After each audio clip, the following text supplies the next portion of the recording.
Huwag ka na magtago pa, Cora. Pasasan ba't mahahanap din naman kita? Cora, nandyan na ako.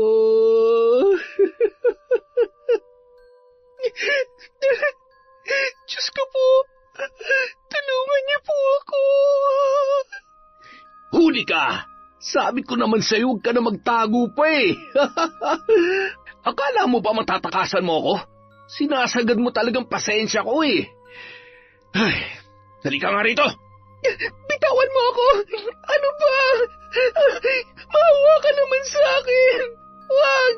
Wag! Pagod na ako sa pagpapahirap mo sa akin at pagadlang mo sa lahat ng plano ko. Wala kang kwentang asawa. Wala kang kwentang tao. Salot ka sa buhay ko! Dadalhin ko hanggang hukay kung ano man ang nalalaman ko. At ikaw, habang nabubuhay ka, konsensya mo mismo ang uusig sa'yo. Pansamantala lamang na magiging malaya ka sa mga kasalanan mo. Pero pasasaan bang lahat? Lahat, Miguel. Pagbabayaran mo sa tamang panahon. Tandaan mo yan. Wala ka na talagang pag-asang magbago. Kung may pinagsisisihan man ako sa mga nangyari, yun ay kung bakit hindi pa kita tinuluyan noon. Hindi ko alam na pati rehas sa kulungan ay kaya mo palang lusutan. Napakatindi mo. Lahat ng kasamaan sa mundo sinalo mo na. Napakagaling. Binggong-bingo ka na. At sa tingin ko, mauungusan mo na nga si Satanas. Baka nga ikaw pa ang sambahin niya. Oh, tumayo ka dyan. Matapang ka, di ba? Tumayo ka. Ngayon mo ilabas ang tapang mo. Anak ko rin siya. May karapatan ako sa kanya. Tutal ipinagkakait mo sa akin yun. Papatayin na lang kita. Ikaw, ang lolo at ang kapatid mo. Paalam, Cora. Pasensya ka na. Ano kasi, mauuna ka muna tapos susunod na lang ako sa iyo sa impyerno, ha? Magkita na lang tayo doon, ha? Hamot pagdating ko ron, ikaw ang pinakauna kong hahanapin. Taon 2001. Si Quijor. Hindi magkanda-ugaga si Cora sa bitbit na basket na may lamang mga pagkain at maliit na sako na may lamang bigas. Sinabayan pa yon ng malakas na hangin at pagdagundong ng kulog. Madilim na ang kapaligiran, may makapal at itim na ulap dahil sa nagbabadya ng pagbuhos ng ulan. Papauwi siya sa kanilang bahay kung saan nakatira ang kanyang lolo Berto at ang nakababata niyang kapatid na si Kaloy. Iyon ang una niyang uwi matapos ang 1 buwan pa lamang na pagtatrabaho sa mag-asawang sina Miguel at Cristina na nakatira sa bayan. May kalayuan yon sa liblib na lugar na kanyang pupuntahan. Lakad-takbo niyang narating ang kanilang bahay bago tuluyang bumuhos ang malakas na ulan. Wala namang mapaglagyan ng tuwa si Kaloy at ang kanyang lolo Berto nang makita nila si Cora. Apo, buti naman at dinalaw mo kami. Kumusta ka na? Hindi ka ba nahihirapan sa trabaho mo? Pasensya na ho kayo kung ngayon lang ako nakadalaw. Hinintay ko lamang po yung unang sahod ko para makabili ako ng mga kailangan nyo dito. Ang dami nito, ate. Wow! Ang sarap naman ng mga to. Tingnan mo, lolo. Ang dami pong bigas. Yung iba dyan bigay ng amo ko. Yung iba naman po binili ko, lolo. Ito po pala ang pera na natira sa akin. Itabi niyo na po ito. Utusan niyo na lamang po si Kaloy na bumili sa sentro kung anong wala dito sa bahay. At saka, ito po yung gamot ninyo. Huwag niyong kalilimutang inumin yan para hindi lumala ang sakit ninyo. Maraming salamat, Apo. Napakaswerte ko't may apo na akong maganda.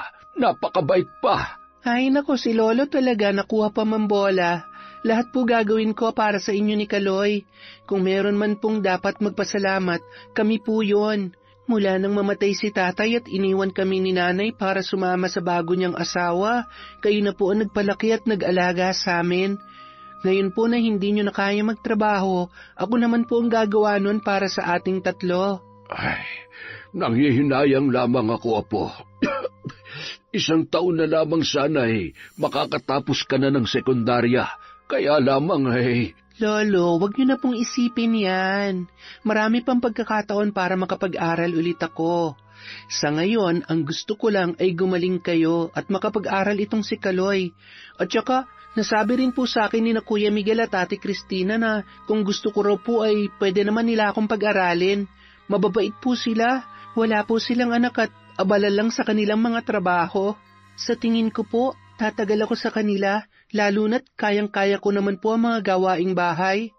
Ay, salamat naman sa Diyos kung ganon. Hindi ko kasi maiwasang mag-alala sa iyo, Apo. Hindi naman ako sanay na malayo kayo sa akin. Kung pwede nga lang, gusto ko lagi lang kayong abot ng paningin ko. Ay, kaya lamang tinamaan ng lolo mo ng sakit.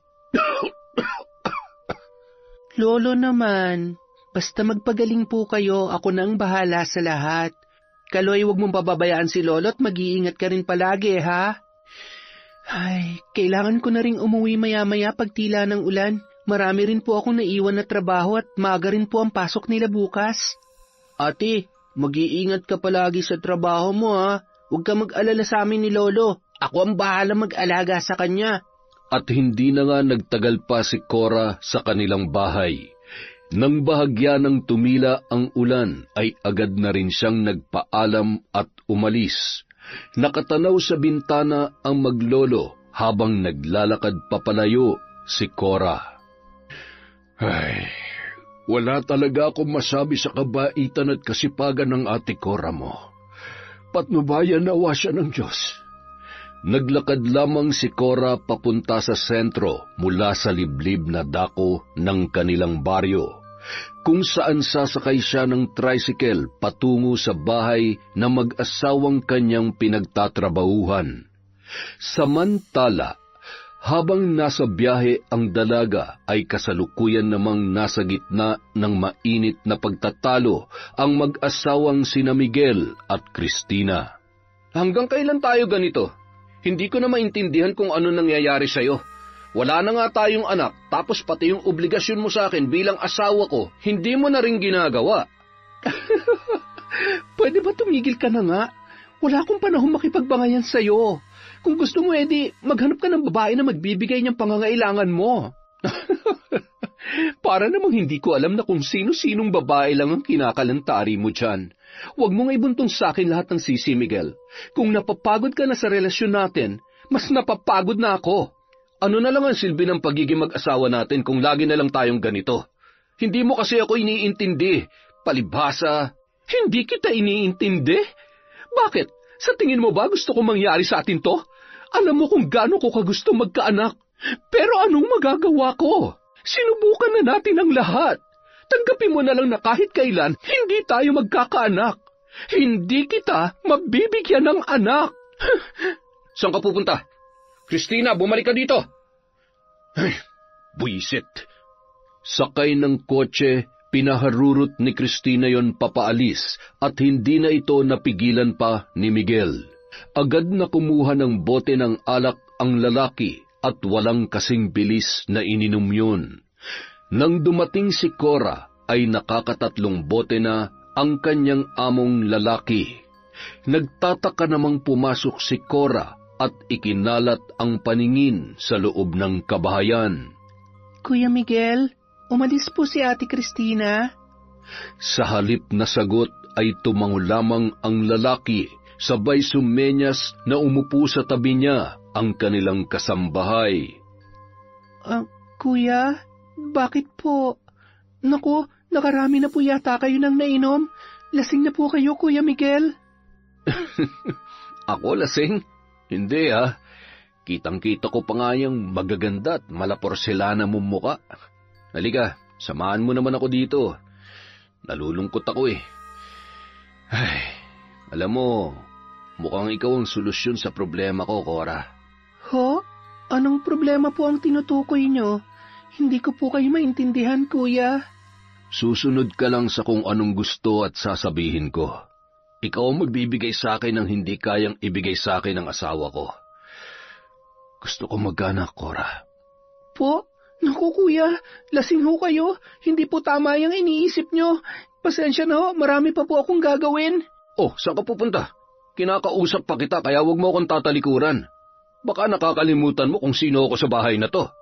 Gusto ko rin pong ipaalala sa inyo na kasambahin niyo po ako at hindi po parte ng trabaho ko ang gusto niyo mangyari. Sandali. Huwag ka nang pumalag, Cora. Ang hirap mo na makausap eh. Ayaw ko pa naman ng pinahihirapan ako at masyadong pakipot.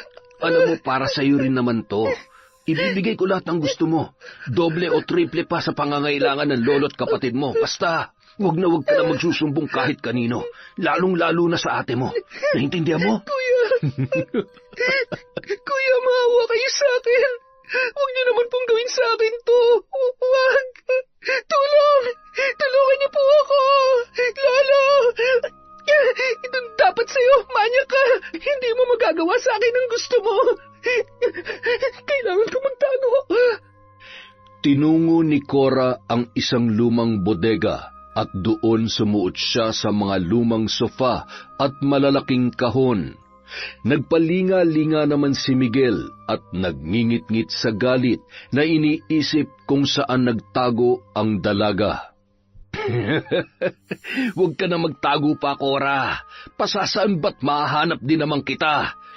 Cora, nandyan na ako. Diyos ko, tulungan niyo po ako. Huli ka! Sabi ko naman sa'yo, huwag ka na magtago eh. Akala mo ba matatakasan mo ko? Sinasagad mo talagang pasensya ko. Halika dito! Bitiwan mo ako! Ano ba? Maawa ka naman sa akin! Wag! Wag! Peste! Napakaingay mo naman eh! Binuhat ni Miguel ang walang malay na dalaga at dinala sa kanyang kwarto. Doon ay malaya niyang nakuha ang pagkababae ni Cora. Nang magkamalay si Cora ay nakahiga sa tabi niya ang kanyang among lalaki na si Miguel. Nanginginig ang kanyang buong katawan habang tumutulo ang butil-butil niyang luha at pinagmamasdan ang kanyang sarili na wala ng saplot sa katawan.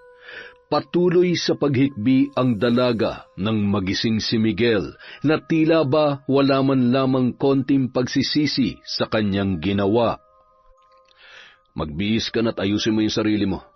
Wag ka magkakamali magsumbong sa ate mo, ha?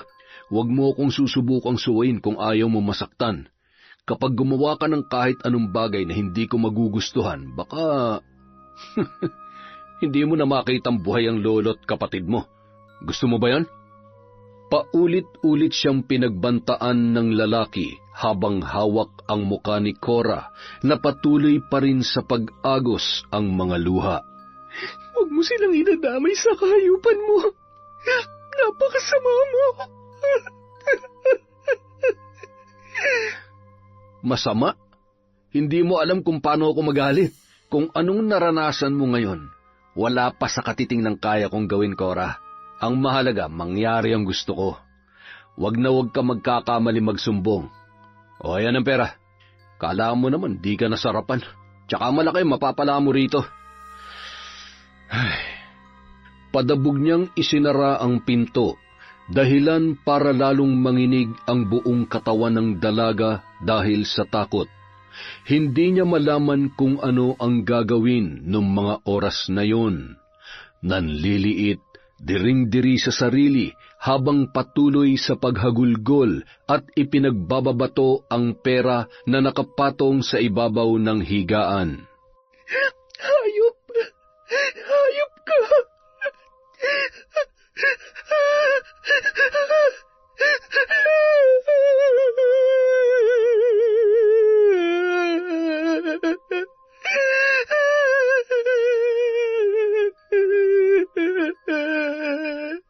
Samantala, nung mga sandaling yun ay napabalikwas si Lolo Berto sa kanyang pagkakahiga.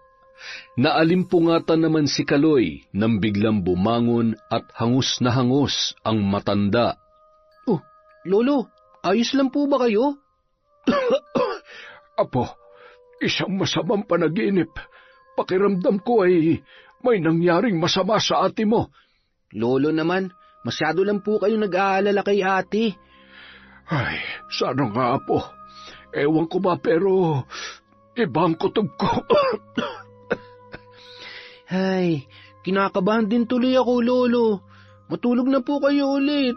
Di ba po sabi ni ate, mababait naman ang amo niya, kaya sa tingin ko, wala naman tayong dapat ipag-alala. Sandali lang ho ikukuha ko po kayo ng tubig, Lolo. Matapos uminom ng tubig, ay muling bumalik sa pagkakahiga si Lolo Berto. Napabuntong hininga naman si Kaloy habang sinusulyapan ang muka ng matanda na nag-aalala. Hindi nagtagal, bumalik na yon sa mahimbing na pagkakatulog. Samantala, madaling araw matapos mahimasmasan si Cristina, ay bumalik din siya sa kanilang bahay. Nadatnan niyang tulog na ang kanyang asawa. Nababatid niya na may malaking pagkukulang siya bilang asawa at hindi mawala sa kanyang isipan na siya ang dahilan kung bakit hindi magkaroon ng pangarap na masayang pamilya ni Miguel. Humiga siya sa kanilang kama ng dahan-dahan upang hindi magising ang kanyang asawa. Matapos humiga ay tumalikod yon kay Miguel. Ilang sandali lamang ay naramdaman niya ang mahigpit na yakap ng lalaki. Alam kong galit ka. Patawarin mo ako sa mga nasabi ko. Huwag kang susuko sa atin, ha. Maraming paraan para magkaanak tayo. Mag-usap na lang tayo bukas. Alam kong pagod ka na. Tanging tango lamang ang itinugon ni Cristina, sabay pinahid ang kanyang luha. Hindi niya malaman na sa kabila ng lahat ng sama ng loob ay pinipilit pa rin niyang tuparin ang kanilang sinumpaan bilang mag-asawa. Kinaumagahan, maagang gumising si Miguel at nagmamadaling pumanhik sa kwarto ni Cora. Cora, bumangon ka na. Ayusin mo yung sarili mo, ha.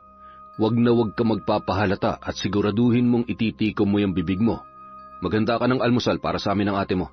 Opo, babangon na po. Kaya ko to. Hindi ako pwede maging mahina. Kailangan kong tibayan ang loob ko. Gagawin kong lahat, huwag lamang mapahamak si Lolo at si Kaloy. Diyos ko, kayo na po ang bahala sa akin. Bago pa man umalis ang lalaki at isara ang kanyang pinto, ay nakangising pinagmasdan ni Miguel ang muka at katawan ng dalaga. Nagmamadaling kumuha ng pamalit na damit si Cora para matakpan ang mga bakas ng kahayupan ng kanyang among lalaki sa kanyang dibdib. Pumikit na lamang ang dalaga nang muling sumasagi sa isip niya ang mga nangyari noong gabing yun. Pagkalabas ni Cora ay agad na siyang tumungo sa kusina at nagluto. Pagkatapos maghain ay agad niyang hinugasan ang pinaglutuan. Sakto namang dating ng mag-asawa at nilapitan siya ni Cristina. Hinawakan siya sa may braso. Oh, bakit naman gulat na gulat ka? Kumusta ka? Anong oras ka nakauwi kagabi? Oh, pasensya na po ate. Magugulatin po talaga ako. Bandang 8:00 na po ata yun. Ano po, mag-almusal na po kayo ni Kuya. Tatapusin ko lang po itong mga hugasin. Hay nako, bitawan mo na muna yan. Sabay-sabay na tayo mag-almusal. Han, halika na. Oh, ano nangyari dyan? Bakit may pasaka? Han, almusal na tayo. Baka kung saan lang tumama yan si Cora. Buti pa nga sumabay ka na sa amin. Hindi ka naman na iba sa bahay na to. Oo nga naman, Cora. Ang totoo para na kitang nakababatang kapatid. Siya nga pala sa susunod na pasukan, mag-aral ka na ulit. Sayang naman ang pagkakataon. Halika na, sige na, maupo ka na. Agad naman na umupo ang dalaga at nakatingin lamang sa kanyang pinggan. Paisa-isang salita at matipid na ngiti lamang ang itinutugon niya sa mag-asawa. Makalipas ang 2 linggo, nagpapaalam sana siya na umuwi, ngunit hindi pumayag si Miguel kung hindi siya kasama. Katulad ng dati, mamimili muna siya ng mga pangunahing pangangailangan sa kanilang bahay, pati na rin ng gamot ng kanyang Lolo Berto. Sasamahan na kita, para hindi ka na mahirapang magbitbit ng mga dadalhin mo doon. Hindi na po kailangan. Kaya ko naman po. At saka, baka po hanapin kayo ni ate pagdating. Ang dami mo naman palusot. Huwag mo nang bilugin ang ulo ko, Cora. Baka mamaya kung ano pang kalokohan ang gawin mo. Halika na, baka mabwisit pa ako sa'yo. Hindi na nagawa pang tumanggi ng dalaga sa pagpupumilit ng kanyang amo. Hindi tayo pwede magtagal doon. Naintindihan mo? Tumango lamang si Cora, sabay sumakay na sa sasakyan ni Miguel.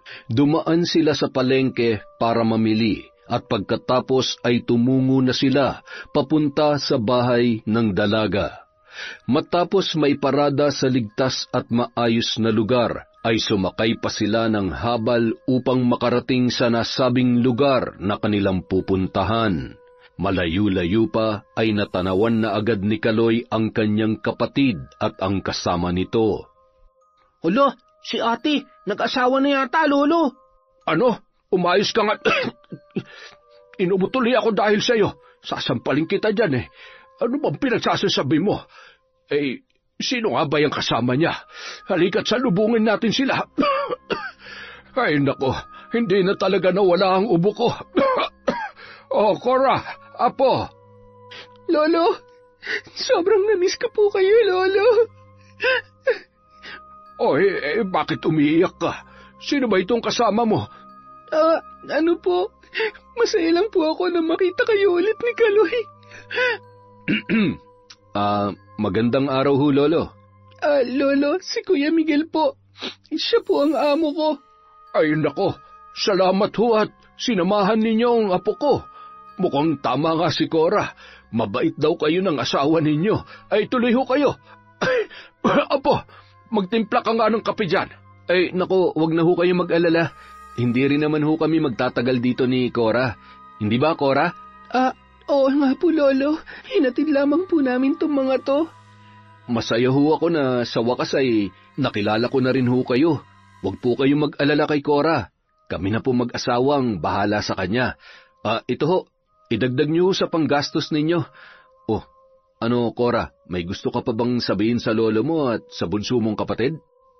Wala na po. Lolo, aalis na po kami. May kailangan po kasi akong tapusin sa bahay. Kaloy, ikaw nang bahala kay Lolo, ha? Mahal na mahal ko kayo. Ay, uuwi din kayo kaagad. Ingat, ate, ha? Mahal na mahal ka namin ni Lolo. Salamat po, Kuya Pogi, sa bigay niyo sa amin. Napakabait niyo naman po. Ay siya, kung nagmamadali kayo ay sige na. Mag-iingat kayo sa biyahe.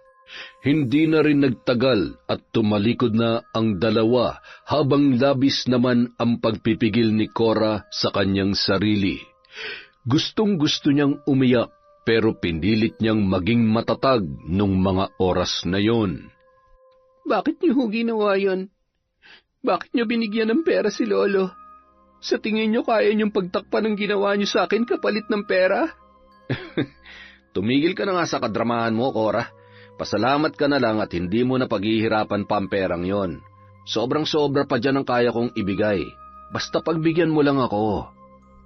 Bago sumakay sa naghihintay sa kanilang habal driver, napakuyom na lamang ng kamay si Cora. Sa tuwing nagdidikit ang kanilang katawan ay hindi niya maiwasang kumulo ang kanyang dugo dahil sa labis na pagkamuhi. 5:00 na ng hapon nang makarating sila sa bahay ng kanyang mga amo. Nakaabang naman at tila nagtataka ang muka ni Christina nang dumating ang dalawa. Huwag ka na magsalita, ako nang bahala magpaliwanag sa kanya, ha? Han, nandito ka na pala. Ay, siya nga pala. Sinamahan ko si Cora sa bahay nila. Wala naman akong ginagawa eh. Maganda pala dun, Han. Pasyal tayo dun minsan. Ganun ba? Sige, akala ko kung saan na kayo nagpunta. Kumusta naman ang lolo at kapatid ni Cora? Maayos naman ang kalagayan nila doon. Ikaw, kumusta? Napagod ka ba sa trabaho? Oo, pero okay lang. Medyo masama lang ang pakiramdam ko. Cora, pasuyo naman ang hapunan natin para makakain at makapagpahinga na ang ate mo. Tumango lamang si Cora sabay dumiretso sa kusina at agad na nagluto ng hapunan. Matapos kumain ay agad naman nang tumungo sa kwarto si Cristina. Kumuha ng gamot at nagsalin ng tubig sa baso si Miguel, sabay may kung anong inihalo doon at ngumisi. Dinala niya yon sa kwarto at pinabangon sa higaan ang kanyang asawa. Han, inumin mo na to para paggising mo bukas ay maganda ng pakiramdam mo. Salamat, Han. Napakaswerte ko talaga sa'yo. Siyempre naman. Mahal na mahal kaya kita. Pasensya na. Hindi talaga magandang pakiramdam ko ngayon eh. Sige na, itulog mo na yan, Han. Ilalagay ko lang muna to sa kusina. Siguradong mahimbing ka makakatulog ngayon. Ay, hindi mo naman maibibigay ang gusto ko eh. Kaya ako nang gagawa ng paraan. At kapag nagkaanak na ako kay Cora, mabubuo na ang pamilya natin, Cristina. Nakaramdam naman ng labis na pagkahilo si Cristina na tila ba umiilalim siya sa kanyang higaan. Hanggang sa tuluyan na yun nakatulog at wala nang kamalay-malay pa sa kung anong pinaplano ng kanyang asawa. Nagmamadaling inilapag ni Miguel sa lababo ang baso at mabilis na sinundan ang papasok na sa kwarto na si Cora. Cora, Kuya, ano ba? Bitawan mo ako. Hindi ka ba natatakot na makita at malaman ng asawa mong kababuyang ginagawa mo sa akin? Anong akala mo sa akin? Hindi nag-iisip? Alam ko kung anong ginagawa ko. Kaya pwede ba huwag ka na maraming sinasabi?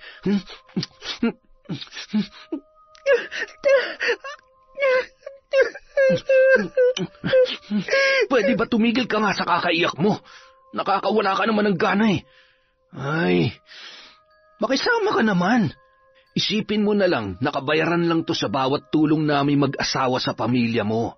Tandaan mo, wala nang libre ngayon. Huh? Wala na. Naging madalas ang pangyayaring yun at tuluyan nang naging normal kay Cora ang panghahalay ng kanyang amo. Tanging pagtulo ng luha at paghikbi na lamang ang kanyang nagagawa. Wala siyang laban sa lakas at kung minsan ay may dala pang baril o kutsilyo si Miguel bilang panakot sa dalaga. Hanggang isang araw.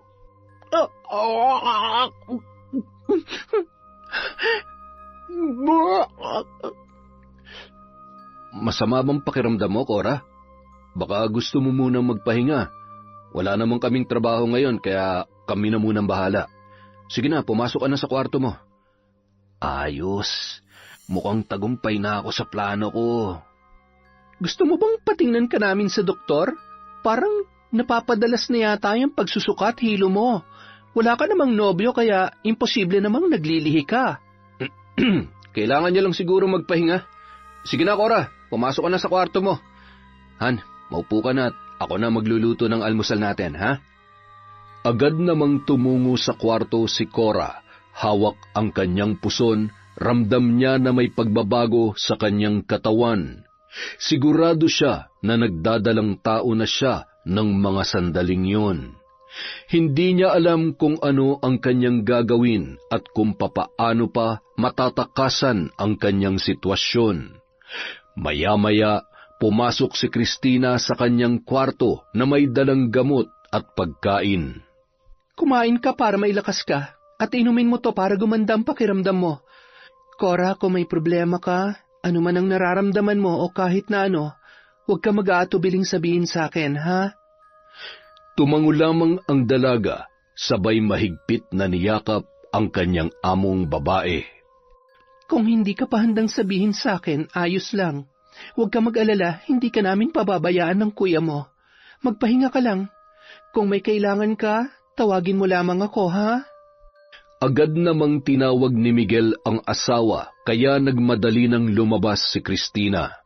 Gulong-gulo ang isip ni Cora na tila ba may kung anong puwersa na tumutulak sa kanya na sabihin ang totoo, ngunit alam niyang kapahamakan niya at buhay ng kanyang pamilya ang nakataya. Dahil sa pinagdadaanan ng dalaga ay dumating sa punto na tuluyan na itong naging tuliro at nawawala sa sarili. Hanggang sa natagpuan na lamang nila ito na umiiyak, nakatulala at hindi makausap. Kung minsan naman ay nagsasalita na ng mag-isa. Han, anong gagawin natin? Baka kung anong gawin niya sa sarili niya at mapahamak siya habang nandito siya sa atin. Ano ba kasing nangyayari sa kanya? Kung totoong hinala ko na nagdadalang tao siya, baka kailangan natin siyang patingnan para masigurong ligtas ang bata. Isa pa, sino ang ama ng batang dinadala niya? May idea ka ba? Nakikipag-date ba siya? Meron ba siyang boyfriend? Parang wala naman, hindi ba? Hindi na natin responsibilidad ang babaeng yan, Han. Alam mo, mas mabuti pa. Ihatid ko na lang kaya siya sa bahay nila bukas. Nagiging problema patuloy natin yan si Cora eh. Pero kailangan niyang tulong natin. Cargo pa rin natin siya at isa pa, hindi na siya iba sa atin. Basta kailangan ko muna siyang patingnan sa doktor, tsaka tayo magdesisyon kung pauuwiin natin siya sa kanila o mas makabubuti na dito na lamang siya sa atin. Ano ba, sinabi ko na nga hayaan na lang natin siya. Bakit ba ang tigas ng ulo mo? Teka nga, sinisigawan mo ba ako, Miguel? At bakit parang kinakabahan ka at... Teka, aminin mo nga sa akin? May alam ka ba sa nangyayari sa kanya? Ano bang pinagsasasabi mo? Napapraning ka na naman. Napapraning? Ako pa napapraning ngayon? Miguel, kilala kita. Alam ko kapag may ginagawa kang kalokohan at kapag nagsisinungaling ka sa akin. May ginawa ka ba kay Cora? Ano? Sumagot ka! Han, patawarin mo ko. Hindi ko sinasadya. Patawarin? Hindi sinasadya? Hayop ka? Wala kang awa? Pinagsamantalahan mo siya? Hindi. Inakit niya lang ako. Kaya... Sinungaling! Hayop ka! Hayop! Hindi ka na naawa sa kanya. Minor de edad pa siya. Pwede ka makulong sa ginawa mo. Christina naman. Ginawa ko to para sa atin. Sana maintindihan mo naman ako. Gustong-gusto ko lang talaga magkaanak. Alam mo namang... Ako na naman ang may kasalanan mula sa pambababae at ngayon sa ginawa mo kay Cora, kakulangan ko na naman ang gagamitin mong dahilan? Naririnig mo bang sarili mo, ha? Ang sabihin mo sadyang makate, demonyo at wala kang konsensya. Sinira mo ang buhay niya. Wala akong pakialam kung asawa kita. Kahit mahal na mahal kita, hindi ko pwedeng palampasin ang ginawa mong ito. Matagal na akong napapagod at nagtitimpi sa'yo. Pinulot lang kita na walang-wala, Miguel. Ngayon ibabalik kita sa dati at dapat mong kalagyan. Kunin mo lahat ng gamit mo at makakaalis ka na. Umalis ka na at baka kung ano pa magawa ko sa'yo. Hindi mo ako pwedeng ipakulong. Kung kaya mo akong itapon na parang basura, pues ipaparamdam ko sa iyong pakiramdam ng isang basura na wala ng silbi. Papatayin na lang kita. Bitiwan mo ako. Agad na pumasok sa kwarto si Cristina at kinuha ang kanyang baril. Hayop ka! Sagad na ang kahayupan mo! Kung hindi ka magtitino, mas mabuti pang ako na mismo ang tumapos sa buhay mo! Pagod na ako sa iyo, Miguel! Pagod na ako! Bumalik ka dito! Papatayin kita! Huwag ka na magtago sa kwartong yan! Lumabas ka! Ha? Han? Huwag, maawa ka sa akin. Ibaba mo yung baril mo. Ayusin natin to. Alam ko nagalit at nabibigla ka lang. Nabibigla? Kung iniisip mo na kaya mong apakan at paglaruan ng mga babae, nagkakamali ka.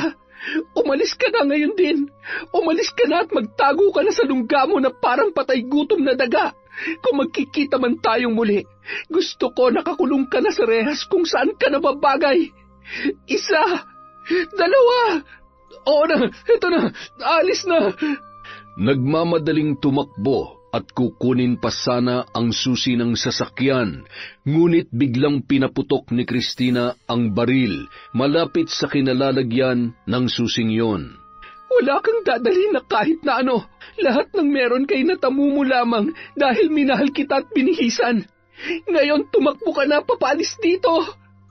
Nagngingit-ngit ang mga bagang at wala nang nagawa pa si Miguel kundi ang umalis. Alam niya ang kapasidad ng kanyang asawa sa paghawak ng baril, gayon din sa pisikal na pakikipaglaban. Hinding-hindi ka magtatagumpay sa plano mo, Christina. Babalik ako. Humanda ka. Hinding-hindi mo mababawi ang lahat ng meron ako at masisira ang mga plano ko. Hindi mo pwedeng ilayo sa akin si Cora. Wala ka naman na magagawa pa lalo na ngayon na marami na akong koneksyon. Isang tawag ko lang sa mga kaibigan ko, tapos na ang problema ko sa'yo. Agad yung pumara ng tricycle at nakangising pinagmasdan ang kanilang bahay bago sumakay. Samantala, pumasok naman si Christina sa kwarto ni Cora. Niyakap niya ng mahigpit ang dalaga. Huwag ka nang umiyak. Wala na siya. Tutulungan kita. Magpapagaling ka at ipapakulong natin ang hayop na yon. Makalipas ang isang buwan, unti-unti nang nanumbalik ang sigla ni Cora.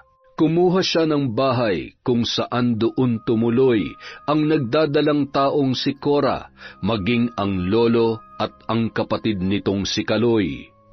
Hindi ko po kayo pababayaan. Pasensya na ho kung kinakailangan ho ninyong lumipat ng bahay. Mas ligtas po kayo dito. Gusto ko lang pong makasiguro na ligtas ang mag-ina. Wala naman na po akong mahihiling pa kundi ang kaligtasan ng apo ko. Kung ikakapahamak namin ang pagsasampa ng kaso, mas mabuti pang dito na lamang kami. Maraming paraan para maningil sa mga kasalanang ginawa niya. Mag-iingat din po kayo, lalo na't palagi na lamang kayo mag-isa sa bahay ngayon. Hindi rin ho natin alam kung may pinaplano siya masama sa inyo. Lolo Berto, huwag po kayo mag-alala. Kaya ko hong protektahan ang sarili ko. Siya nga po pala, tanggapin niyo po sana ito. Kakailanganin niyo po ito para makapagsimulang muli. Pwede ho kayo magtayo ng negosyo kung gusto ninyo. Kayo na lamang po ang bahala. Ay naku po Diyos ko, napakalaking pera ho naman nito. Sobra-sobra ho ito. Huwag niyo na ho sanang tanggihan pa ang tulong ko. Kahit na anong gawin ko ay walang katumbas na salapi ang ginawang kahayupan ng asawa ko. Ito lamang po ang tanging paraan para ako'y makabawi. Mas gugustuhin ko pa pong itulong ito sa mga katulad ninyong nangangailangan kesa pakinabangan niya pa kung sakaling. Ay, wag naman po sana. Gusto ko pang makita ang magiging anak ni Cora. Matapos ang masinsinan nilang pag-uusap, ay agad na ring umalis si Christina at umuwi na sa kanyang bahay. Habang nagpapahinga si Cora, binuksan niya ang isang maliit at lumang kaban kung saan naroon ang iba't ibang hugis at kulay ng mga bagay na korteng tao. Naroon din ang mahaba at malalaking kalawanging karayom. Mayroon ding maliliit na botilya na may iba't ibang lana na may mga lamang patay na insekto. Apo, alam kong hindi magiging madali para sa iyo. Nakalimutan ng nakaraan mo. Sadyang mahirap pong kalimutan. Dahil anumang pilit ko sa sarili ko, hindi pa rin po mawala sa isip ko ang ginawa sa akin ng Miguel na yon. Hindi rin po ako mapapanatag na nabubuhay siya ng malaya sa mga kasalanan niya. Kailangan niya magbayad at wala siyang karapatang maging masaya. Isa pa, hindi ko na siya maaaring bigyan pa ng pagkakataon na may masaktan at mabiktima pang iba. Panahon na para gamitin ang pamana sa akin ni Lola. Ito ang tanging daan para mabigyan ko ng hustisya nangyari sa akin at masigurong ligtas kami ng anak ko. Ikaw ang magpapasya po. Kung anong ikapapanatag ng kalooban at sa tingin mong tama, yun ang gawin mo. Wala nang mas tatama pa, kundi ang mabawasan ang mga taong may hangal na kaluluwa dito sa mundo. Hindi ko hahayaang mahawakan o makita man lang ng lalaking yun ang anak ko. Nilalapit na ang araw ng aking paniningil. Gagawin kong impyerno ang buhay niya. Gusto kong hilingin niya na mamatay na lang siya dahil sa walang katumbas na sakit at paghihirap. Hindi kita kukontrahin dyan, Apo. Sa mundong ito, kung saan talamak ang kasamaan, maaaring hindi natin kontrolado at mapipigilan na gumawa ng kasamaan sa kapwa, pero maaari natin silang pagbayarin sa paraan na alam natin. Kamatayan ang nararapat sa lalaking yon. Hinimas ni Lolo Berto ang braso ng kanyang apo, pagkatapos ay lumabas na sa kwartong yun. Doon ay sinimulan ni Corang buksan at aralin ang bawat nilalaman ng pahina. Ang katumbas na mga pasakit sa bawat salita, iba't ibang ritual na makakatulong upang pagbayarin ang taong may sala at nais paghigantihan. Samantala, ng mga oras na yun, isang masamang plano ang binabalak ni Miguel para sa kanyang asawa na si Cristina. Papasukin natin ang bahay ngayong gabi. Panahon na rin para pigilan ko siya sa plano niyang pagpapakulong sa akin. Isa pa, kailangan ko malaman kung saan niya tinago si Cora. Gusto ko malaman kung nasa na mag-ina ko. Tol, siguruhin mo lamang na hindi tayo sasabit dyan, ha? Baka madamay pa kami sa kamalasan mo. Kung pati kami makukulong, sino pang dadalaw sa'yo sa kulungan? Gago ka ba? Hindi nakakatawa yung sinasabi mo, ha? Kung ayaw mong tamahan ka nitong kamao ko, manahimik ka dyan. Ngayon niyo pa naisipang magbangayan. Tara na! Pera ang pinag-uusapan dito, kaya sa halip na magtalo kayo dyan, kumilos na tayo. Walang mahuhuli kung walang magpapahuli. At walang makukulong kapag walang nakaalam sa gagawin natin ngayon. Kailangan lang masigurong masusunod ang plano natin. Kaya ikaw, Arnel, huwag kang tatanga-tanga, ha? Abat, upakan kita dyan, makita mo. Ay, ewan ko sa inyo. Tara na, sumakay na kayo. Pambira, kahit kailan talaga hindi kayo magkasundo. Kapag tayo pumalpak dahil sa inaasan nyo, pag-uuntugin ko yung mga ulo ninyo. Makalipas ang ilang oras. Matapos maghapunan ni Cristina, isinara niya na ang mga bintana at sinigurong nakasara ang mga pintuan. Tumungo siya sa kusina sa unang palapag ng bahay para isara ang pinto na natitira na lamang nakabukas nung mga sandaling yun. Napahakbang siya papaatras nang biglang namatay ang ilaw at may dalawang lalaki na tumambad sa kanyang harapan at hinawakan ang kabilaan niyang braso. Buong puwersa niyang pinilipit ang kamay ng mga yon dahilan para mapahiyaw sa sakit ang dalawang lalaki. Ayos, matapang, lumalaban. Itong gusto ko. Halika dito. Sino kayo? Anong kailangan niyo sa akin? Pera? Kailangan niyo ba ng pera? Ibibigay ko. Uy, madaling kausap, tol. Ayos to, ah. Kaya lang nakakahiya naman sa tropa natin kung babalimbing tayo. Pasensya ka na, Cristina. Kailangan lang namin gawin to. Mga hayop, bitawan mo ako. Sino may pakanan ng lahat ng ito? Binayaran ba kayo? Kaya kong doblehin o triplehin ang perang inaalok niya. Aray, ano ba? Ang bango-bango naman pala nitong asawa ni Miguel. Pakinabangan kaya muna natin. Sayang naman, di ba?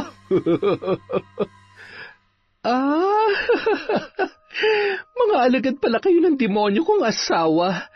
Ano naman ay pinanghako niyang pambayad sa inyo? Pera? Pera at kayamanan ko? Wala na kayong mahihita sa akin. Kilala kong asawa ko kaya mula nang pinalayas ko siya, alam ko na mangyayari ito. Gusto ko lang malaman nyo dahil ang totoo, maging ang mga sasakyan ko ay naibenta ko na. Wala kayong makukuhang pera kahit halugugin nyo ang bahay na ito. Mga tanga, uto-uto. Hindi nyo ako kaya, mga hangal. Matapos sabihin yun, ay isang malakas na putok ng baril ang umalingaw-ngaw sa loob ng bahay, kasabay ng pagkatumba ni Cristina sa sahig. Pagod na ako sa pagpapahirap mo sa akin at paghadlang sa plano ko. Wala kang kwentang asawa, wala kang kwentang tao. Salot ka sa buhay ko. Ikaw ang walang kwenta at salot, Miguel. Demonyo ka talaga. Hayop, pagbabayaran mong lahat ng ito. Darating ang araw at magbabayad ka. Hindi mo na ako masisindak pa, Christina. Tingnan mo nga yung sarili mo ngayon. Hindi mo na kayang ipagtanggol ang sarili at manlaban pa, kaya huwag ka na magtapang-tapangan. Eh, siya nga pala, bago kita tuluyan, sabihin mo na sa akin kung nasan si Cora. Saan mo itinago ang mag-ina ko, ha? Nasan sila? Patayin mo na ako. Wala kang makukuhang kahit na anong impormasyon tungkol sa kanila. Hindi mo sila makikita at hindi ko hayaan mapahamak sila ng dahil sa'yo. Tigilan mo na siya. Ano pang hinihintay mo? Patayin mo na ako. Hayop ka? Sinasagad mo talagang pasensya ko, ha? Sabihin mo sa akin kung nasan si Cora. Sabihin mo na! Dadalhin ko hanggang hukay kung anong nalalaman ko. At ikaw, habang nabubuhay ka, konsensya mo mismong uusig sa'yo. Pansamantala lamang na magiging malaya ka sa mga kasalanan mo, pero pasasaan ba? Lahat, Miguel, pagbabayaran mo sa tamang panahon. Tandaan mo yan. Tumahimik ka! Mamatay ka na!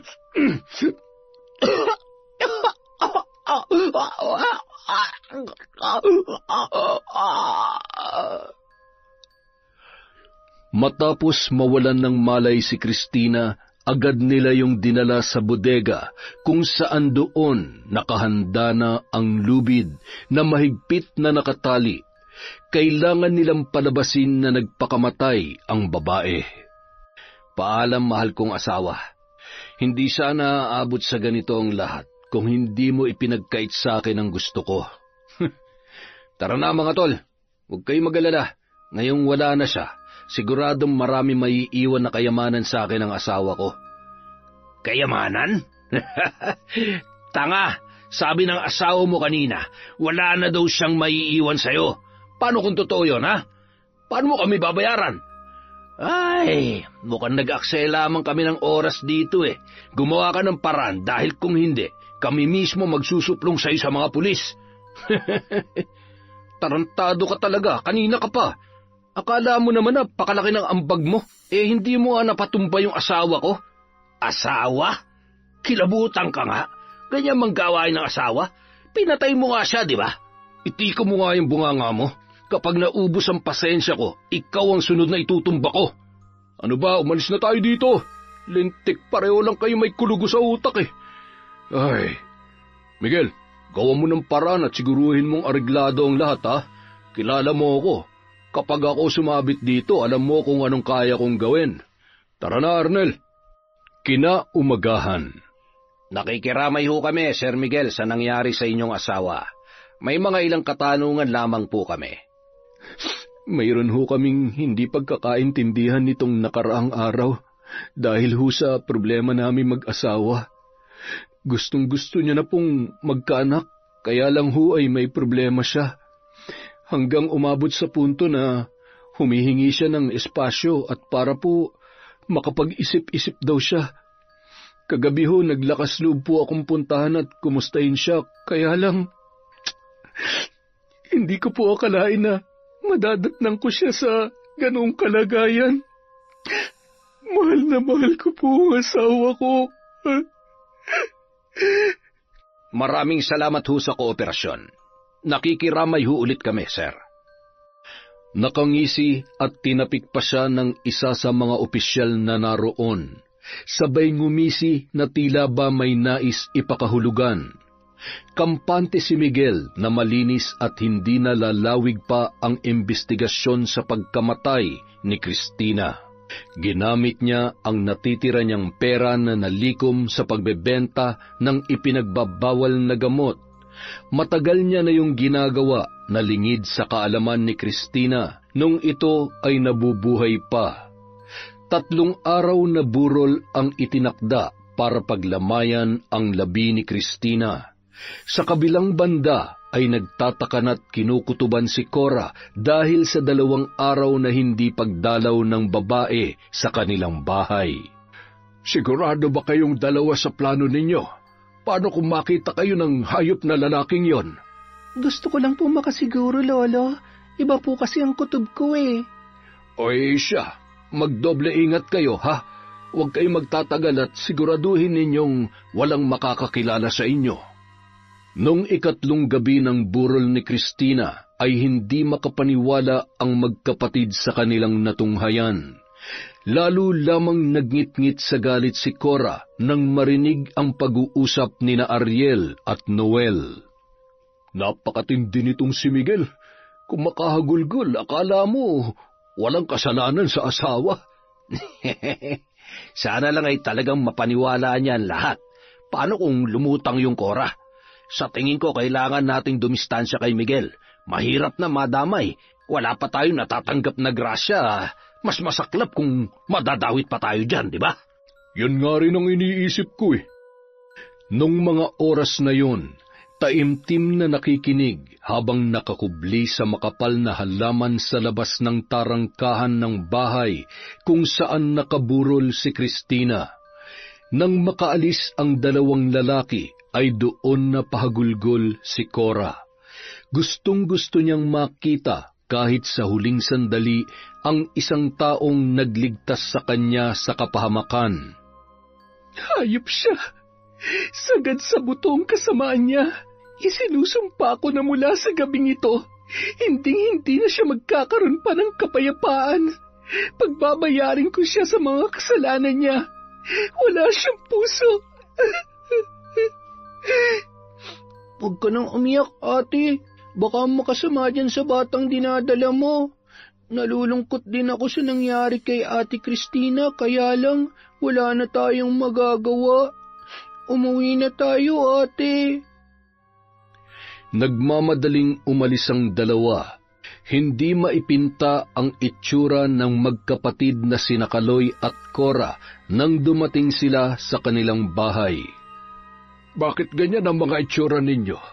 Anong balita? Kumusta ang Ate Cristina ninyo? Wala na po siya, Lolo. Pinatay siya ng demonyo niyang asawa. Wala na si Ate Cristina, Lolo. Pinatay po siya ni Miguel. Ay, Diyos ko! Napakabuting tao ni Cristina para sapitin niya ang kawalang hiyaan ng kanyang asawa. Wala siyang karapatang mabuhay. Panahon na para iparanas ko sa kanya ang parusang balik na nararapat sa mga taong katulad niya. Pagbabayaran ko sila, lalong-lalo na si Miguel. Pahihirapan ko siya at gagapang siya sa takot at sakit hanggang sa huling sandali ng kanyang buhay. Agad na tumungo sa kanyang silid si Cora. Doon ay sinindihan niya ang kandilang kulay itim at kulay pula. Binuksan ang aklat at inusal ang mga kakaibang salita na sa bawat pagbigkas niya ay mararamdaman ang galit at pighati. Katulad na nagliliyab na apoy ang galit na nararamdaman ko para sa taong ito. Ang bawat natitirang araw ng buhay niya ay kontrolado ko. Walang araw na hindi siya uusigin ng kanyang konsensya at takot na siya ring magiging mitsa ng kamatayan niya. Sa tulong ng mga insektong ito, bawat patak ng mga langis, gayon din ang mga karayom na ito. Wawakasan ko ng paunti-unti ang buhay mo, Miguel. Hindi lang ikaw, pati na rin ang mga halang na kaluluwang tumulong sa'yo. Pagsisisihan niyo na umanib kayo kay Miguel dahil walang sasantuhin ang aking kapangyarihan. Ako ang iyong karma, Miguel. Wala ka nang kawala pa. Wala ka nang magagawa. Nung mga oras na yon, pinagmamasdan ni Miguel ang muka ng kanyang asawa. Napalingon siya nang maramdaman niya ang pagtataasan ng kanyang balahibo sa batok kasabay ng mga nakabibinging mga bulong at paulit-ulit na pagtawag ng kanyang pangalan. Isa-isa nang nagsialisan ang mga tao sa hindi malamang dahilan. Namatay ang mga kandila, sabay nahulog ang lagayan ng abuloy. Kitang-kita niya ang isang babae na nakakulay puti katulad ng suot ni Kristina, na noon ay nasa kabaong. Nanlilisik ang mga mata at naaagnas na ang balat, habang humihikbi at naglalakad papalapit kay Miguel. Huwag kang lalapit sa akin. Lumayo ka! Miguel? Miguel? Wag! Wag! Humakbang paatras hanggang sa tuluyan ng nakalapit ang babae. Hindi makagalaw sa kanyang kinatatayuan dahil sa labis na takot. Ramdam niya ang panlalamig at pangangatog ng buo niyang katawan, dahilan para siya'y maihi sa kanyang pantalon. Hinawakan siya sa leeg ni Kristina, sabay isinubsob ang kanyang muka sa kabaong. Tingnan mo kung anong ginawa mo sa akin, Miguel. Paano mo nagawa sa akin ito? Minahal kita at pinagkatiwalaan, pero anong ginawa mo? Niloko't pinagsamantalahan mo ang kabaitan ko. Hindi ka na nakontento, pinatay mo pa ako. Napakasama mo. Magbabayad ka at mamamatay ka rin, Miguel. Isasama kita sa hukay. Habang isinusubsob ang mukha ni Miguel sa kabaong, ay kitang-kita niya kung paano biglang iminulat ni Kristina ang kanyang mga mata, sabay sumigaw ng malakas habang tinatawag ang kanyang pangalan. Panaginip lang ba yun? Tama, panaginip lang yun. Pero bakit basagang... Mayroon siyang pinulot, sabay na tauhan nang makita ang dugo sa kanyang kamay. Ayos ka lang ba, iho? Masamang pangitain. Mag-iingat ka. Hindi mo matatakasan ang nakaraan. Anong ibig niyong sabihin? Maniningil na siya. Maniningil na. Kaya mag-iingat ka. Pwede ba? Kung wala kang magandang sasabihin, umalis ka na. Puisit. Aray ko. Nasaan na ba kasi si Noel at Arnel? Ay, ano ba nangyayari sa akin? Bakit parang totoong laman ng mga panaginip ko? Di maaari magkaganito ako. Di mo ako matatakot, Kristina. Patay ka na, kaya wala ka na magagawa sa akin. Kinaumagahan, matapos mailibing ang bangkay ni Kristina, ay malungkot at patuloy sa paghikbi habang nagpapaalam ang mga malalapit niyang kaibigan. Wala naman ng kamag-anak na naiwan si Kristina dahil pareho silang ulilang lubos at piniling manirahan sa malayo sa kanilang kamag-anak mula nang sila ay maikasal. Masaya namang umupo sa sofa at humahalakhak si Miguel habang pinagmamasdan ng bahay at mga gamit na naiwan sa kanya. Ibebenta kong bahay na to para magkapera ako. Pati na rin ang mga mamahaling gamit na nandito. Makalipas ang isang linggo, nagulat na lamang si Miguel nang dumating ang bagong may-ari ng bahay kasama ang abogado ni Kristina. Nang araw din yon ay nalaman niya na ni walang iniwang ari-arian o pera ang kanyang mayamang asawa para sa kanya. Galit na galit at nagwawala, kaya ipinakaladkad na lamang siya papalabas. Teka muna, hindi niyo pwedeng gawin sa akin to. Akong asawa, ako may karapatan sa bahay na yan.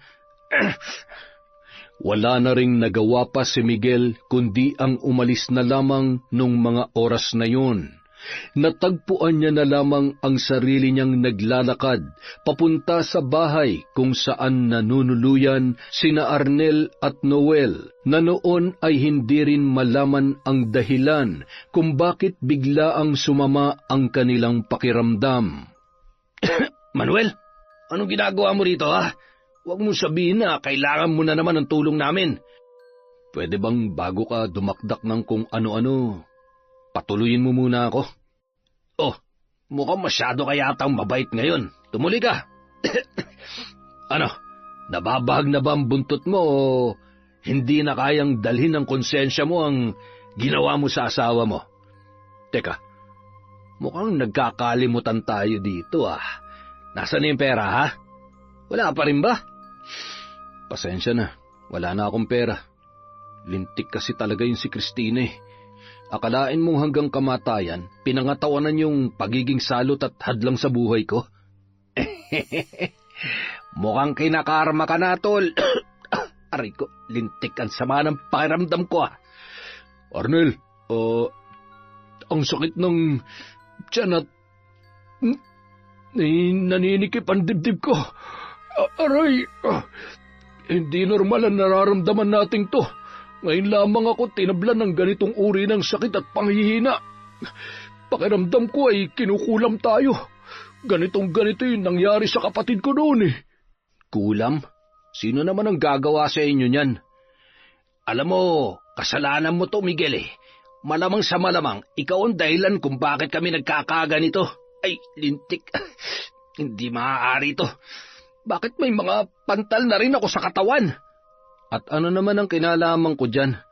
Alam mo, sumusobra ka na Kanina pa ako nagtitimpi sa mga sinasabi mo, Alam mo, Miguel, may punto naman si Arnel Masyado ka rin kasing bilib sa sarili mo. Wala ka ng pera't malamang sa malamang. Totoo nga ang binitawang salita ng asawa mo. Wala siyang iiwan sa'yo. Hindi rin imposible na ipinakukulam ka ni Cora sa laki ng atraso mo sa babaeng yun. Lalo na kung nalaman niya at malamang sa malamang, may kutob siya na imposible magpakamatay si Christina. Kaya ngayon iniisa-isa na tayo. Hindi ko ayaang madamay sa kamalasan mo. Kaya buti pa umalis ka na. Yung utang mo sa amin siguro, abuloy na lang namin sa'yo. Huwag ka nang babalik dito. Ano pang tinutunga-tunga mo dyan? Narinig mo naman ang sinabi ni Noel. Miguel, maboy, makakaalis ka na. Alis na, dali. Isama mo na yung kamalasan mo. May araw din kayo sa akin. Matuluyan na sana kayo dyan sa sakit nyo. Abay, tarantado talaga to Kalma, huwag mo nang patulan. Mabuti pa magpatingin na tayo sa albularyo kung gusto pa natin mabuhay. Ay, grabe, hindi na biro to nangyayari sa atin. Hindi na nga tayo nagkapera. Nadamay pa tayo sa malas na yun. Nanggigigil talaga ako Ang sarap upakan Nung mga sandaling yun, mababakas sa muka ang pagkabalisa ni Miguel na naguguluhan at hindi alam kung saan pupunta nung mga oras na yun. Samantala, Anong pakiramdam ng walang kakampi? Walang mahihingan ng tulong, Miguel? Tingnan lang natin kung saan ka pupulutin. Malapit ka ng gumapang sa lupa katulad ng isang ahas. O kung sa bagay, isa ka nga naman talagang ahas dahil traidor ka. Mapanira ng buhay na may buhay. Pati sarili mong asawa na gawa mong patayin dahil sa kasakiman mo. Ngayon uubusin kong tapang na natitira dyan sa katawan mo. Wala nang mas masaya pa kapag nakita kitang nahihirapan at nagmamakaawa na kunin na lamang ni kamatayan. Nakasakay na noon ng tricycle si Miguel papunta sa Karatig Baryo.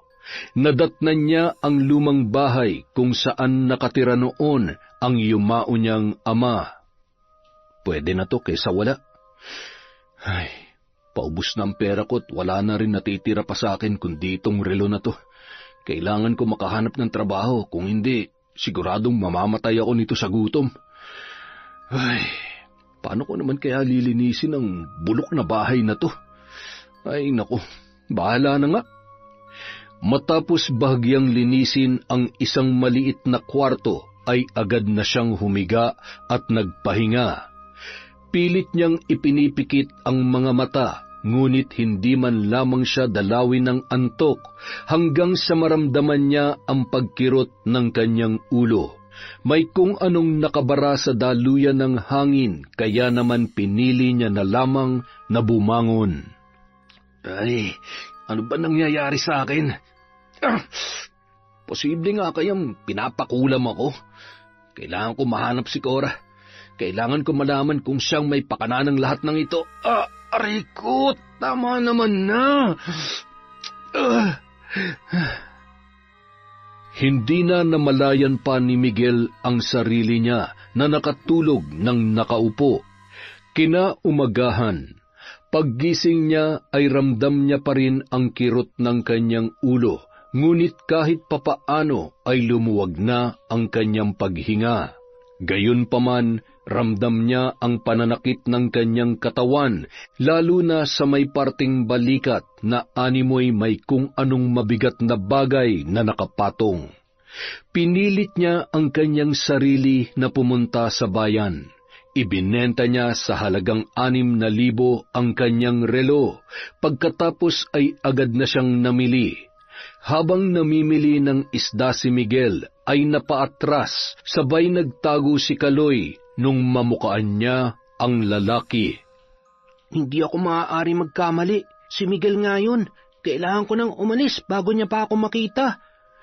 Pagtalikod ni Kaloy ay sakto namang lingon ni Miguel. Iniwan yon ang pinipiling isda at patakbong sinundan si Kaloy.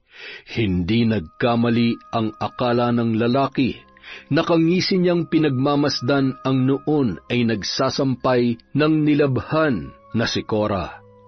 Bakas naman ang kaba sa mukha ni Kaloy na wala man lamang nabili na kahit isa sa utos ng kanyang ate Cora. Oh, ano ba nangyari? Ayos ka lang ba? Oo, ate. Ibig kong sabihin, nakita ko si Miguel sa palengke. Buti nakita ko agad siya, kaya nakaalis ako bago niya pa man ako nakita. Sigurado ka bang hindi ka niya nasundan? Cora! Pasensya na ha. Hindi kasi nag-iingat tong kapatid mo eh. Ayan tuloy. Teka, hindi mo man lang ba ako patutuloyin? Huwag na huwag mong susubukan pumasok sa tarangkahan kung gusto mo pang makauwi ng buhay. Bakit? Anong gagawin mo ha? Ipapakulam mo na naman ako? Ipapakulam? Bakit ko naman gagawin yon? Kayang-kaya ko naman. Higit pa sa kung anong kayang gawin ng isang simpleng mangkukulam. Hawak ko ang buhay mo at wala ka na magagawa pa para takasan ang mga kasalanan mo. Tinatakot mo ba ako, Cora? Pues, hindi mo ako... Hayop ka talagang lalaki ka. Wala ka talagang kadala-dala, ano? Ngayon tingnan natin kung saan naaabot ang tapang mo. Hawak ang matalim na itak ay iwinasiwas, sabay galit na sumugod si Lolo Berto palabas ng tarangkahan para habulin ang noon ay nagkukumahog sa pagtakbo na si Miguel. Bumulong ng mga salita sa hangin si Cora para muling buhayin ang takot at kawalan sa sarili ni Miguel. Nagtatakbo yon hanggang sa makauwi at sumuot sa ilalim ng kanyang katreng higaan. Nanginginig sa takot habang nakatakip sa tainga ang kanyang mga kamay. Sa dami ng mga boses na naririnig, bulong, kahindik-hindik na salita at may tumatawa. Pakiramdam niya ay anumang oras ay sasabog na ang kanyang bungo.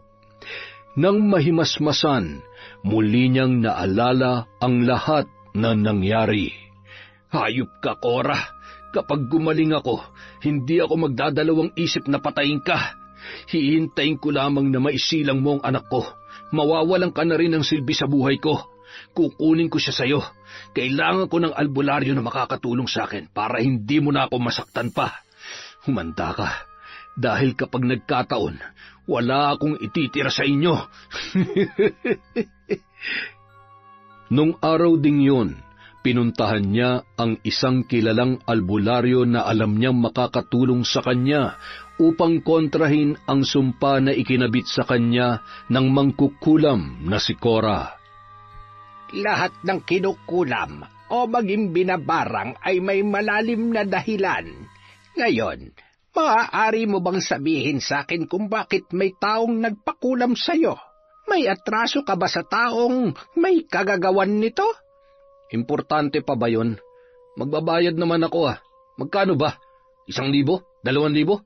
Sabihin mo kung magkano, gagawin ko ng paraan. Makawala lamang ako sa sumpa ng mangkukulam na yon. Hindi mo man sabihin, nababatid ko kung gaano kaitim ang budhi mo para gawin niya yan sa'yo. Gamit ang aking anting-anting, babasahin ko ang iyong nakaraan para maging mas malinaw para sa akin kung nararapat ka bang tulungan o makipag-ugnayan ako sa taong may gawa niyan sa'yo para ikay maparusahan. Masyado kang mayabang. Tingnan lamang natin. Hinawakan ng albularyo ang palad ni Miguel habang nakaipit ang isang lapis na kulay itim sa pagitan ng kanyang daliri. Nakapikit ang mata at kitang-kita ng matandang albularyo ang mga krimen na ginawa ng lalaking nasa kanyang harapan. Ngumisi yun, sabay binitiwan ang kamay ni Miguel. Ano, kaya mo ba? Hindi ba't magaling ka? Kaya mo naman akong pagalingin, hindi ba? Kaya mo namang kontrahin ang mangkukulam na yon, hindi ba? Tumango lamang ang albularyo. Binigyan siya ng pansamantalang lunas. Pinainom yon sa kanya upang pansamantalang makaramdam ng sigla at lakas. Aba, ang galing nun ah. Ayos. Maaasahan naman pala talaga kayo eh. O, itong bayad. Pwede na ba yan? Hindi ko kailangan yan. Masaya na akong makatulong sa mga taong dapat tulungan. Ako nang bahala na makipag-ugnayan at pahirapan na may gawa sa iyo nito. Makakauwi ka na. Kailanman ay hindi ako pumalig sa mga katulad mo na sagad ang kasamaan. Kailangan mong pagbayaran ang lahat ng mga kasalanan mo sa kahit na anong paraan. Kailangan mong matutunan ang iyong mga pagkakamali. Isa pa, hindi dapat kawa ng mga salot at demonyong katulad mo. Nararapat lamang sa iyo ang ginawa ng mangkukulam na yon. Kinagabihan, matapos linisin ni Miguel ang buong kabahayan, bagamat luma na ay naging maayos na yun sa kanyang paningin. Pagkatapos maglinis at nagluto ng hapunan niya, ay masaya niyang iniisip ang mga susunod niyang hakbang upang balikan si Cora at makaganti sa pagpapahirap noon sa kanya. Lintik lang ang walang ganti, Cora. Gagawin kong miserable ang natitirang araw mo dito sa lupa. Akala mo kaya mo ako ah, pues nagkakamali ka. Sa unang subo pa lamang ng pagkain ay nabulunan na yon. Ramdam niya ang mga nakatusok na bagay sa kanyang lalamunan, na tila ba umiilalim at napapahiyaw na lamang si Miguel sa matinding sakit na kanyang nararamdaman. Tinabig niya ang pinggan nang biglang nakita niya ang paggalaw ng iba't ibang kulay at iba't ibang laki ng uod. Anong ibig sabihin nito? Hindi maaari. Magaling na ako. Magaling na ako. Hindi mo na ako masasaktan, Cora. Hinding-hindi na. Kasabay ng kanyang sigaw at pamimilipit ay ang paglitaw sa harapan niya ng patay niyang asawa na si Cristina. Ginamit yun ni Cora upang takutin ang noon ay walang kalaban-laban na si Miguel.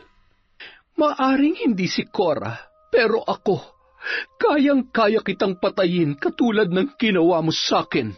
Hindi ba't nangako tayo sa isa't isa na habang buhay tayong magsasama? Panahon na para tuparin natin yon. Dahil isasama na kita sa hukay, Miguel.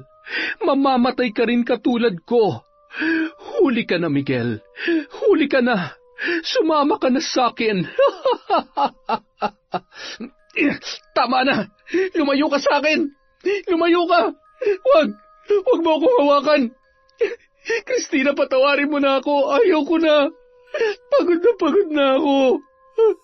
Aamin na ako at susuko na ako sa mga pulis! Huwag mo lamang akong papatayin! Gusto ko pa makita at makasama ang anak ko! Parang awa mo na! Samantala, Duwag ka naman palang hayop ka. Sige, sumuko ka na lang sa pulis para maranasan mo humawak ng rehas at pagbayaran ng mga kasalanan mo. Kaya lang, wala akong awa para sa'yo, kaya pahihirapan kita hanggang kailan ko gusto. Tatapusin kita kapag tapos na ako magiganti sa'yo. Hindi pa ako tapos na paglaruan ka, Miguel. Masyado pang maaga para ibaon kita sa lupa. Hawak ang karayom, ipinagpatuloy ang pag-usal ng mga kahindik-hindik na salita, habang gigil na gigil at nagtatangis ang mga bagang na tinutusok ng karayom ang bawat parte ng katawan ng manika na kanyang hawak-hawak. Nakarinig ng malalakas na katok si Miguel at boses na nagmumula sa labas, isang malakas na sipa at tumambad sa kanya ang 2 pulis. Inaaresto ka namin sa kasong parricide. May karapatan kang manahimik at kumuha ng abogado. Ano man ang iyong sabihin, maaaring gamitin laban sa iyo sa korte. Hindi man lamang pumalag si Miguel at kusang loob na sumama sa mga yon.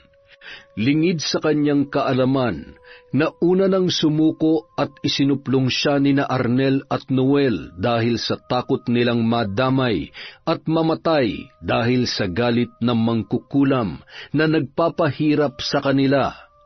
Buong puso na inamin ni Miguel ang kanyang mga kasalanan, dahilan para mahatulan siya ng habang buhay na pagkakakulong.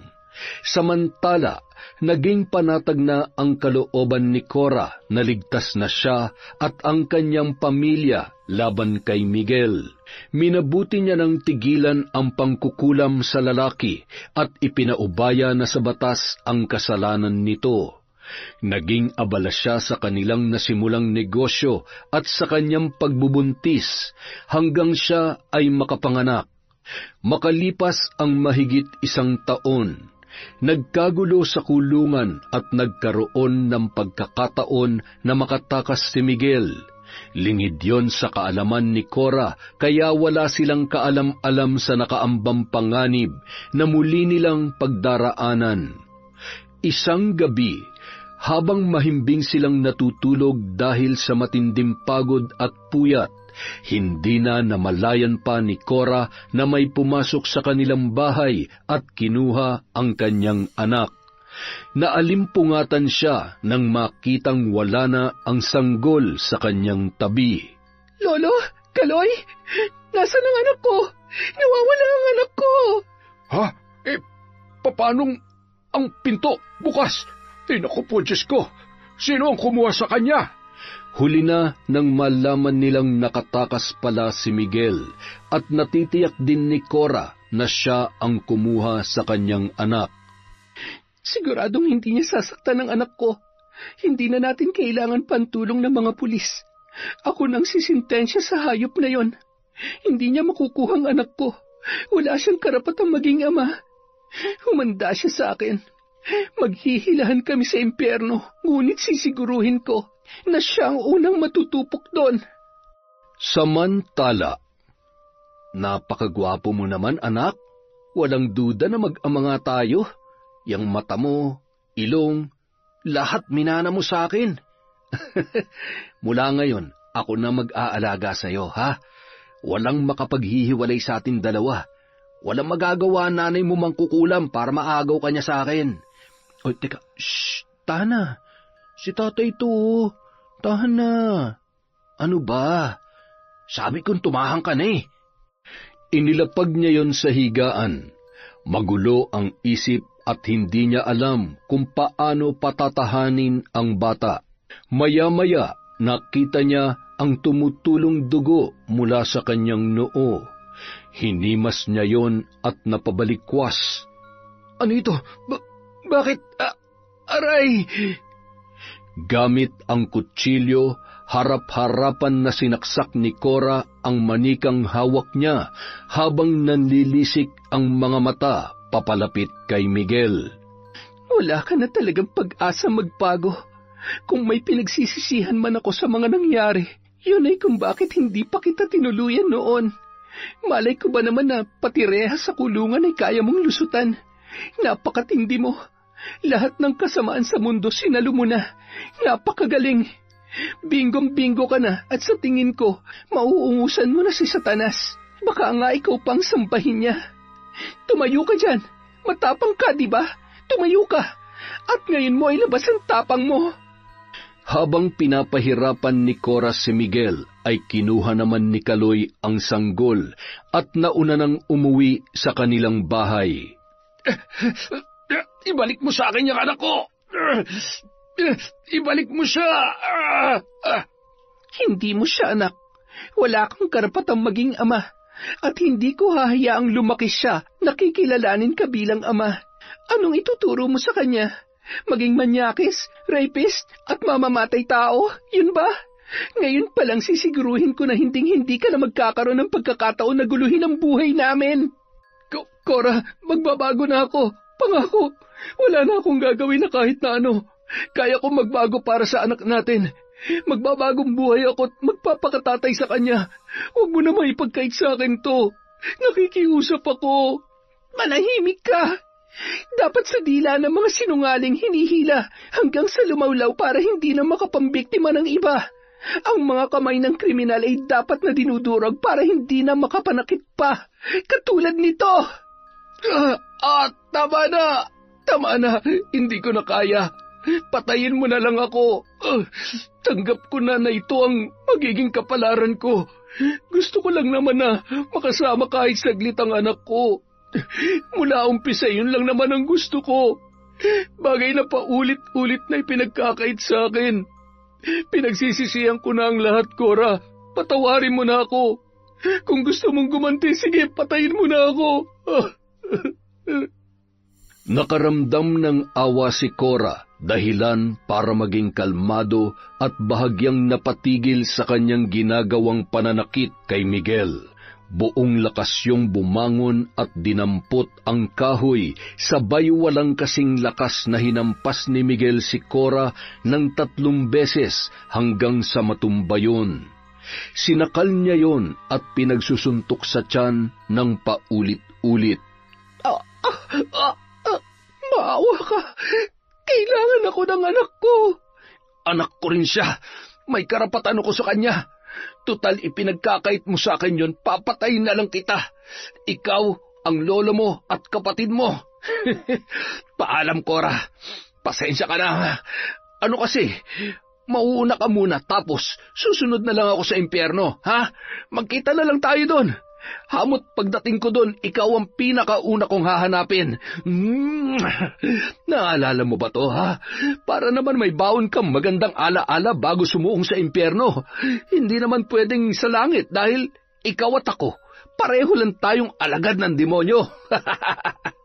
Lingid sa kaalaman ni Miguel na nung mga sandaling yun ay bumubulong ng mga salita si Cora, dahilan para bigla na lamang mawalan ng lakas ang lalaki at mawalan ng malay. Hindi ang mahinang nilalang na katulad mo ang papatay sa akin. Ang pagiging alagad ng dilim ay nakalaan para bigyan ng leksyon ang mga taong katulad mo. Utak kriminal at walang puso. Mas mabuti pang sanayin na kita sa init ng impyerno. Tutal kahit buhay ka pa, nasusunog na rin naman ang kaluluwa mo doon. Wala ka nang sinasanto. Malas mo, hindi mo ako kaya. Para sa kapayapaan ng aking pamilya, sa pagpatay mo kay Ate Cristina, at higit sa lahat, sa pangahalay mo sa akin noon at pagtangka sa buhay ko. Tatapusin na kita. Paalam, Miguel. Naway namnamin mo ang init ng apoy na tutupok sa bawat parte ng katawan mo.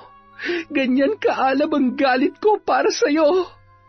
Lumakad palabas at tinitigan ang lumang bahay, kung saan wala pa ring malay si Miguel. Bigla na lamang nagliyab ang katawan ni Miguel hanggang sa unti-unti na ring natupok ang kabahayan. Walang kapitbahay kaya wala man lamang naging saksi sa mga pangyayaring yon, maliban kay Cora na patuloy sa paghalakhak. Naghahalong galit at saya na natuldukan niya na ang kasamaan ng kanyang dating amo. Hindi maiwasang tumulo ang kanyang luha habang sinasariwa sa huling pagkakataon ang lahat ng kanyang pinagdaanan sa lalaking yun. Kung nasaan ka man ngayon, Ate Cristina, sana naiintindihan mo ako sa ginawa ko sa kanya. Salamat sa lahat. Alam ko dahil sa kagustuhan mong protektahan ako, ang pamilya ko at ang anak ko, sinakripisyo mo ang sarili mong buhay. Kung lahat ng tao kasimbuti ng puso mo, wala sanang taong naaagrabyado. Patawarin ako ng Diyos kung pinili kong gamitin ang itim na karunungan para maisakamay ang hustisya na matagal ko nang hinahangad. Hindi tamang pumatay pero hindi rin tamang paulit-ulit na hayaang magpaapak at hindi lumaban. Nang makauwi sa bahay, sinalubong siya ng kanyang lolo Berto at mahigpit na niyakap. Alam kong nagawa mo ng matagumpay ang paghihiganti mo. Napakatapang mo, Apo. Nagkasala ka man ay natitiyak kong hindi ka itatakwil ng Diyos. Tao ka lamang na naghahangad ng kapayapaan at hustisya. Maaari ka pang magbalik loob at hayaang burahin ang galit dyan sa puso mo. Hayaan mong mapalitan ng pagmamahal ang galit. Mahalin mo at tanggapin ang anak mo ng buong puso, ang batang naging bunga ng mapait mong nakaraan. Hindi po madali kung iisipin, Lolo. Pero alam ko sa sarili ko na mahal ko siya. Anak ko siya at lahat gagawin ko para sa kanya. Wala po siyang kasalanan. Hindi ko nahahayaang maging biktima siya ng galit ko sa tatay niya. Siya ang bubuo sa pagkatao ko at magtuturo sa aking tanggapin ang buhay na meron ako ngayon. Salamat po, Lolo. Salamat sa inyo ni Kaloy. Kayo naging lakas ko sa mga panahong pakiramdam ko'y hindi ko na kaya. Tapos na po, Lolo. Magiging payapa, malaya, at gusto ko na rin magpatuloy sa buhay.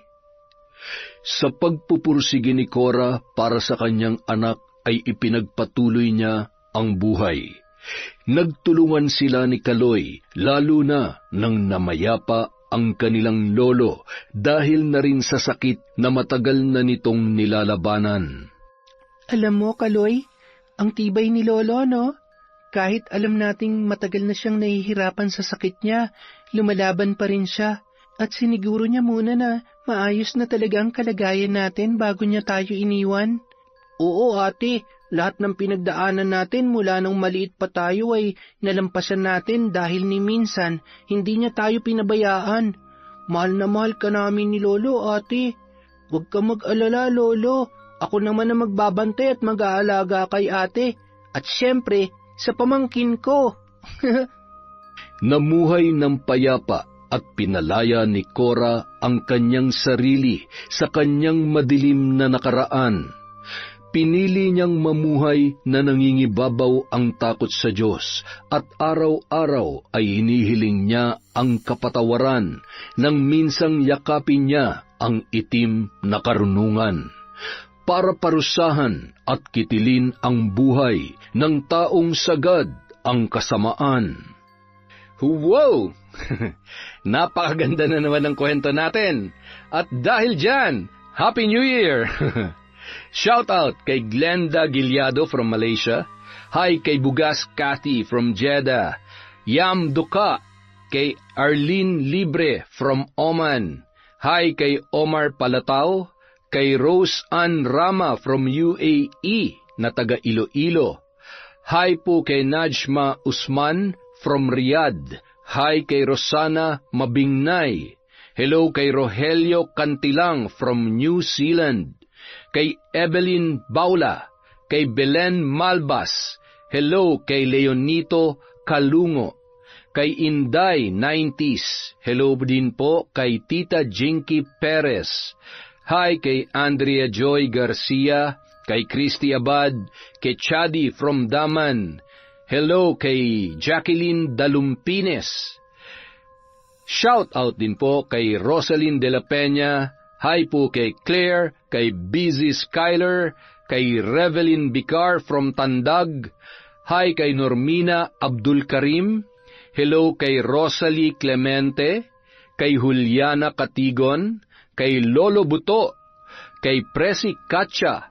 Hello kay Sheldon Sebastian Nicolas, kay Isa, kay Rosemary Juan. Hi kay Mary J. 25. Hello din po kay Mel Santarita, kay Michelin T., kay Rodrigo de la Cruz. Shout out kay Tio Jose from Davao del Norte, from Chona, Atendido. Kay Russell Galope. Hi kay Fritzel FW. Shout out kay Joanna Bastillas, kay Maura, kay Sheila Ledesma from Singapore, kay Normelito Pajaro from Calamba, kay Lynn Javier from Riyadh. Hello din po kay Nelly Lucero, kay Catherine Fantinalgo, kay Roda Garbiga, kay Alicia Cortel, kay Corazon Nepe, at kay Hana Maylin Sesgundo. Maraming salamat po sa suporta mula sa Kwentong Enteng.